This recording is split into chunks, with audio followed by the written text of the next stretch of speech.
Thank you, Madam Chair, and thank you for being here, Dr. Gupta.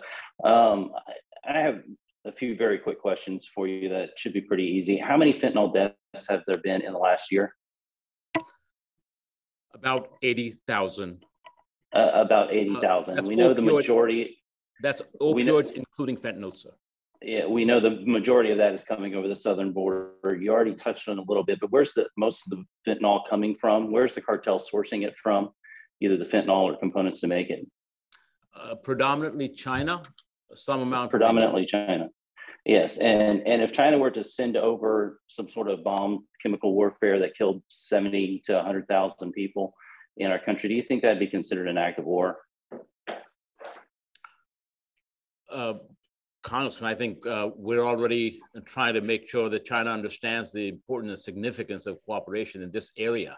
But certainly, if they sent that many people over with guns that killed 70, 80,000 people, do you think that would be considered an invasion? Congressman, clearly people are dying already from fentanyl, of course. Yeah, in the few years that I've been in office, we've gone from the coyotes on the southern side of the border would kind of duck and hide until our armed border patrol would move their post, and then they would try to sneak people and drugs across, to now the coyotes are armed, sometimes better than our border patrol agents, and our border patrol agents have been told to stand down. And so now the cartels armed bring their loads to our cartel members and tell them to get them to the station for processing. This is a completely backwards approach to border security. And the chair at the beginning of this hearing tried to make some benefit and make it sound good that we're catching more fentanyl at the border. That is a ridiculous notion and a spin on some really, really bad news. We're catching more because there's more coming across, not because we're catching more of a percentage of what's coming across. There's almost 500,000 gotaways coming across our border that are suspected undetected gotaways, not to mention the people who we know that we're not catching that are coming across, and the cartels are wreaking havoc on our nation while this nation stands down. Now, you're wanting more money from us to fix this issue, but my question for you is, we've already sent you money to secure the border, the Biden administration. How do we know that if we send you money for anything, you're going to use it for what you're legally obligated to use it for? Thank you. Why should we as Congress trust the Biden administration at this point? Thank you, Congressman.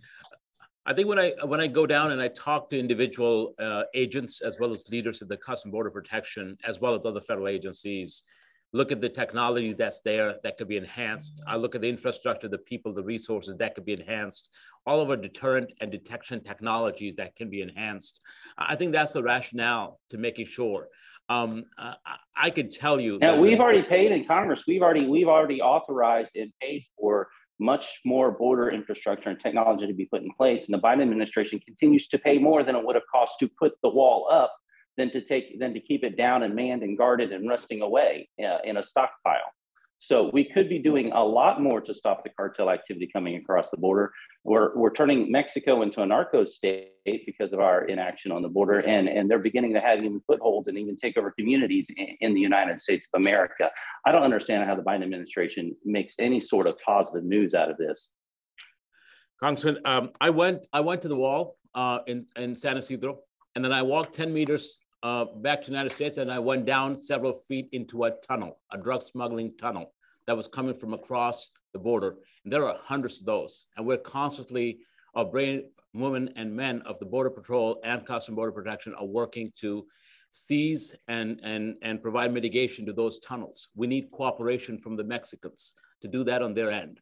But the fact is that it's the also— tunnels is one aspect, but they're coming in drones, they're coming, but the wall that we've already paid for, that the administration is breaking the law not to build, we've already paid for it. We've given the direction to do it. Their job is to execute the laws of the land that and they're not executing. So there's no way around that. They need to execute the laws of the land as sworn to do, as you've sworn to do, as Biden has sworn to do, as Kamala Harris has sworn to do. So I'm going to move on to big tech for a little while. I'm curious to know what you've done. A lot of this is being bought by young people over TikTok. Cartels are even recruiting over TikTok to make transports and those sorts of things, and social media as well. the big tech and social media companies been pretty effective at clamping down on ideologies that they don't like, to be particularly conservative ideologies. What kind of communication have you had with big tech when it comes to getting them to disallow cartel activity on their platforms? Thank you, Congressman. We've had several conversations with big tech companies. We're working here at the office, particularly with one large one, where also CDC is working to make sure that there's PSAs, that big tech is taking its own accountability in place. DEA is as well providing the One Pill Can Kill campaign through a variety of mechanisms, including social media. Clearly, there's more that we need to do. Why? Because we still have kids oftentimes, but others as well, who do not often understand the importance of counterfeit pills these days. But the conversation and the work is ongoing. I've been personally engaged and involved in some of those conversations and actions. Thank you, Chair. My time's up. I yield back.